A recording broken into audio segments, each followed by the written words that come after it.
Καλησπέρα παιδιά, Τζίμι Δουνιάς εδώ, Βαγγέλης από εδώ πέρα, Production Greek. Σήμερα είμαστε κοντά στο μετρό Πανόρμου και θα μιλήσουμε για την καθαρή Δευτέρα. Θα πούμε γενικότερα τις απόψεις που έχουμε για αυτή τη γιορτή. Ακριβώς. Ας μιλήσει πρώτα όμως ο Βαγγέλης. Καθαρά Δευτέρα πιστεύω είναι η γιορτή του Τσάμπα, που τον αποκαλούν όλοι κρασοκανάτα, σαπιοκυλιά και μπεκρή, ο οποίος θα πάει σε όλους τους συνοστισμούς και θα φάει τσάμπα λαγάνα με ταραμά.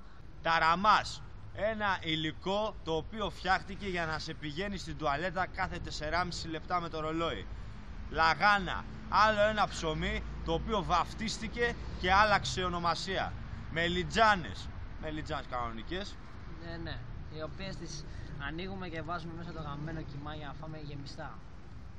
Γαμού και τη μελιτζάνα και τα γεμιστά, φίλε. Και τα γεμιστά, Αυτό το βίντεο είναι πραγματικά για να χάσουμε subscribers και όχι να πάρουμε.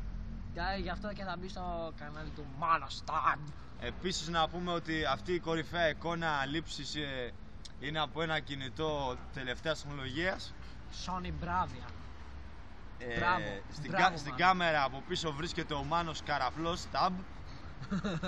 Και μετά θα του φιλήσω και την καράφλα. Θα του φιλήσουμε την καράφλα θα μετά. Θα του γλύψω το ρουθούνι και θα τον ευαρέσουμε μια κάλτσα στο κούτελο. Και μην ξεχάσουμε ότι θα του σπάσουμε τα ζυγοματικά. Και θα του πετάξουμε μπιζέλια πάνω στην καράφλα. Αυτό. Αυτά είχαμε να πούμε. Γαμούμε την καθαρή Δευτέρα. Κακή καθαρή Δευτέρα να έχετε. Από καρδιάς. Και καλό βράδυ. Γεια σας.